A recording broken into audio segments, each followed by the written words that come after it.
2025-2026 শিক্ষাবর্ষে একাদশ শ্রেণীতে ভর্তিত ছাত্রছাত্রীদের উদ্দেশ্যে ছাত্র, শিক্ষক, অভিভাবক নিয়ে আজকের সেমিনার ব্যবসা শিক্ষা শাখা উপস্থিত আমার দক্ষ, সুযোগ্য সহকর্মীবৃন্দ, অভিভাবকবৃন্দ এবং ভর্তিত ছাত্রছাত্রীরা, আসসালামু আলাইকুম ওয়া রাহমাতুল্লাহ।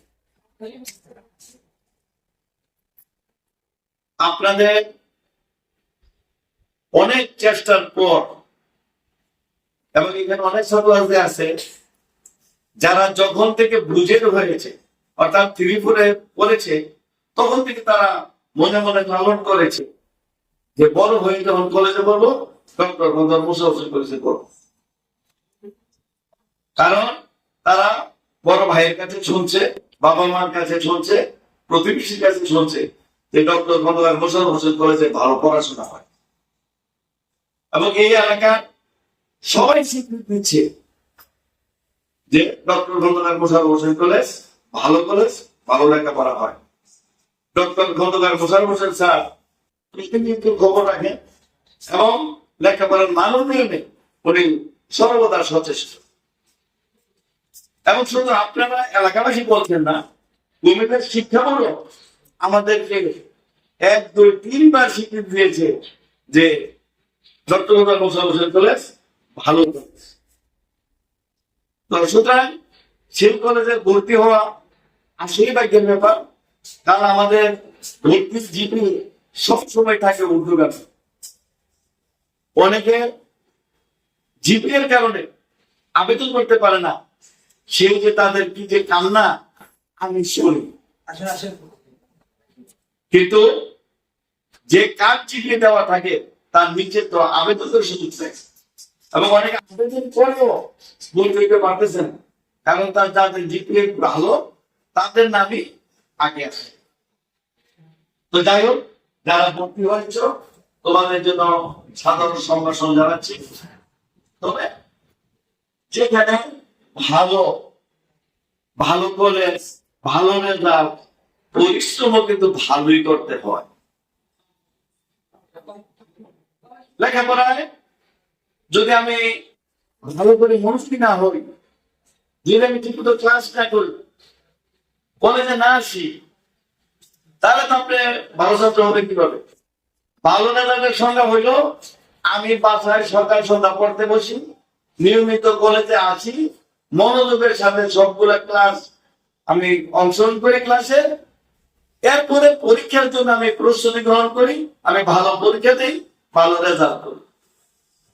কিন্তু একজন ভালো ছাত্র, ভালো জিপি ঠিক মতো কলেজে আসে না, সকাল সন্ধ্যা পড়তে বসে না, দুষ্ট ছেলে মেয়েদের সাথে মিশে মোবাইল নিয়ে সারাক্ষণ করে থাকে, সে ভালো ছাত্র হতে পারে। এখানে একটা অঙ্গীকারনামা আছে, আপনারা পরে স্বাক্ষর করবেন। এখানে পরিষ্কার লেখা আছে যে যদি ঠিক মতো লেখাপড়া না করে পরীক্ষায় ফেল করে আমি কোন প্রকার তদবির, সুপারিশ অথবা অধ্যক্ষ মহোদয়কে আমি প্রেসার ক্রিয়েট করবো না। এটা আপনারা আজকে জেনে যাবেন। দ্বিতীয়ত আরেকটা জিনিস আপনি সবাই পাবেন, সেটা একাডেমিক ক্যালেন্ডার। এটার মধ্যে আপনার অভিভাবক হিসেবে দায়িত্ব কি, ছাত্রদের দায়িত্ব কি এবং আমাদের শিক্ষকদের দায়িত্ব কি, সব লেখা আছে। পাশাপাশি লেখা আছে মাসিক পরীক্ষা করে, সেমিস্টার করে, মডেল করে, টেস্ট করে, পুরো 2 বছর পরীক্ষা দিতে হবে। এটা অভিভাবককে দেওয়া হবে, আপনারা এটা খেয়াল রাখবেন এবং সেভাবে তাদেরকে প্রস্তুত করবেন। যদি পরীক্ষা ফেল করে বা বিদ্যুৎ প্রকল্পে চলে যায় তাহলে কিন্তু এই দায়ভার আমরা কলেজ কর্তৃপক্ষ নেব। তো যাই হোক, এখন আমি আপনাদেরকে যেহেতু আসছেন আপনারাও শুনেন, ছাত্রদের শুনুন, 2-1টা কথা বলি জ্ঞানমূলক, কিছু শিক্ষণীয়।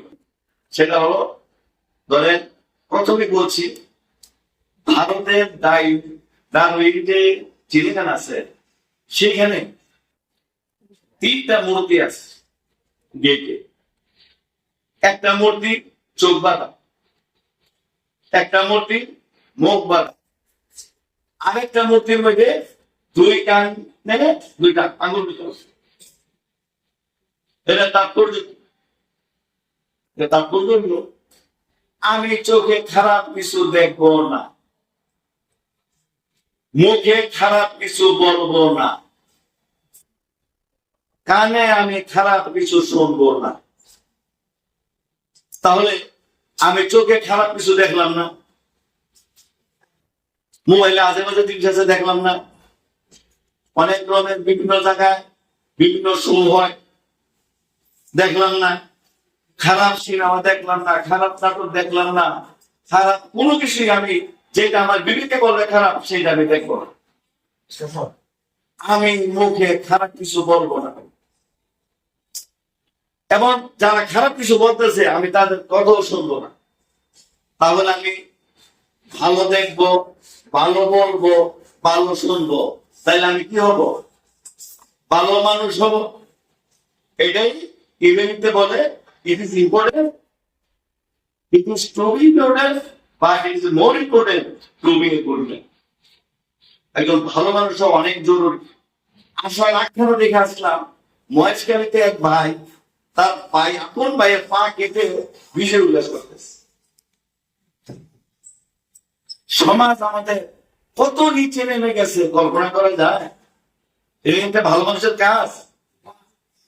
দিনে দুপুরে ঢাকা মিটফোর্ড হাসপাতালের সামনে একটা লোককে পাথর মারতে মারতে হত্যা করলো, সবাই ভিডিও করে দেখে, কিন্তু কেউ এগিয়ে আসলো না তাকে রক্ষা করতে। কি পুলিশের কাছে খবর দিল না। কয়েকদিন আগে সৌদি আরবে দেখলাম পাথর মেরে হত্যা। সে কেন এত বড় পাথর ব্যবহার করছে না? সে কেন ছিল এত বড় বড় ডিলের মতো পাথর? এটা নিয়ে ডিরেক্টে তাকে মারছে, কিন্তু মিটফোর্ড হাসপাতালের মতো এত বড় পাথর দিয়ে মাথাটা সে চিন্তা করলো। কিন্তু আইনি চাহিদাতে যুগের যত বেশি বিপজ্জনক হয়ে গেছে বর্তমান সমাজ। সুতরাং আমাদেরকে ভালো মানুষ হিসাবে গড়ে উঠতে হবে। পাশের রাষ্ট্র ভারতের আরো একটা ঘটনা বলে, রাষ্ট্রপতি ছিলেন APJ আবুল কালাম, তার বাবা ছিল জেলে এবং নৌকার মাঝি। তো তারা দুজনে সফলতা নিয়ে আলাপ করতেছে। ছোট্ট বাচ্চায় APJ আবুল কালাম তার বাবাকে বলছে, বাবা তুমি কবে সফল হবে? তার বাবাও ছিল বিচক্ষণ, যদিও জেলে মাঝি। সে বলল, ও বাবা এটা কি উঠতেছে? ও একটা পাখি। কিভাবে উড়ে? ও ডানা ঝাপড়াইয়া। ঠিক বলেছে তোমার মেয়ে দাস, ডানা ঝাপড়াইয়া সে আকাশে উঠতেছে। তাহলে তুমি যদি সফল হতে চাও, তুমি লেখাপড়া করতেছো, কোনো কাজ করতেছো, মনোযোগের সাথে করতে হবে। পাখিটা যেমন দানা ঝাপড়ায় আকাশে উঠতেছে, যদি দানা ঝাপড়ানো বন্ধ করে কি করবে? পানিতে পড়ে যাবে, পড়ে গেলে মারা যাবে। কিন্তু সে কিন্তু দানা ঝাপড়ায় উপরে থাকতেছে, সে কিন্তু করতেছে না। ঠিক তুমি যদি তোমার লেখাপড়া নিয়ে, তোমার কর্তৃপক্ষের মাঝে তা নিয়ে যদি তুমি দানা ঝাপড়ে চলতে থাকো, তাহলে তুমি অবশ্যই সফল হবে, যেমন পাখিটা আকাশে উঠতে পারতেছে।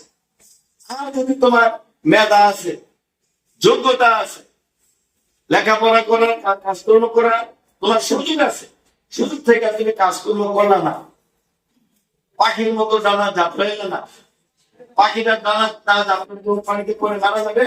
ঠিক তুমিও এই মেধা, এই মননশীলতা এবং সুযোগ সুবিধা সব থাকা সত্ত্বেও তুমি ভালো ছাত্র হতে পারবে না, জীবনে উইন করতে পারবে না। সুতরাং জীবনে যারাই প্রতিষ্ঠিত দিচ্ছে, যে মহাজ্ঞানী মহাজন যে পথে করে গমন হয়েছে প্রাতঃস্মরণীয়, আমরা সেই চিহ্ন লক্ষ্য করে আমরা হব সেইভাবে অমর। মহাজ্ঞানীরা যেভাবে হয়েছে এইভাবে হয় নাই। রবীন্দ্রনাথ নোবেল বিজয় পাইছে এভাবে না, এভাবে না, সাধনা লাগছে। আর এই সাধনাই হলো ডানা ঝাপটানো। আজকে যদি তোমরা এইটুকু অন্তত নিতে পারো যে হ্যাঁ আমরা ভালো রেজাল্ট করেছি, সুতরাং আমরা পাখিদের মতো ডানা চাপড়ে আমরা সামনে উঠার জন্য আমরা লেখাপড়া করব, আমার যা লস আমি করবো, ভালো ছেলেদের সাথে মিশবো, ভালো মেয়েদের সাথে মিশবো, ভালো সৃজনশীল কাজের দিকে ঢুকবো, খারাপ দুষ্ট ছেলেদের সাথে মিশবো না, কলেজ বন্ধ করবো না, কলেজ ফাঁকি দিব না, অমনোযোগী ক্লাসে আমি হব না, তাহলে must be you will reach to your goal. যা হোক, আজকের কথাগুলো আপনারা মনোযোগ দিয়ে শুনছেন, এই জন্য আপনাদেরকে ধন্যবাদ জানাচ্ছি। পাশাপাশি আজকের 3 দিন যাবৎ সেমিনারে আমার সম্মানিত দক্ষ সুযোগ্য শিক্ষক মন্ডলী উপস্থিত থেকে যেভাবে সেমিনারকে স্বাগতমূলিত হয়েছে এবং আপনার অভিভাবকবৃন্দ 3 দিনই 3 গ্রুপের অভিভাবক এসে ছাত্রদের সহ মনোযোগ সহকারে আমাদের কথাগুলো শ্রবণ করে এই সেমিনার সার্থক করেছেন, এই জন্য আপনাদেরকে ধন্যবাদ জানিয়ে আমি আমার স্বাগত বক্তব্য শেষ করছি। আল্লাহ হাফেজ। আসসালামু আলাইকুম।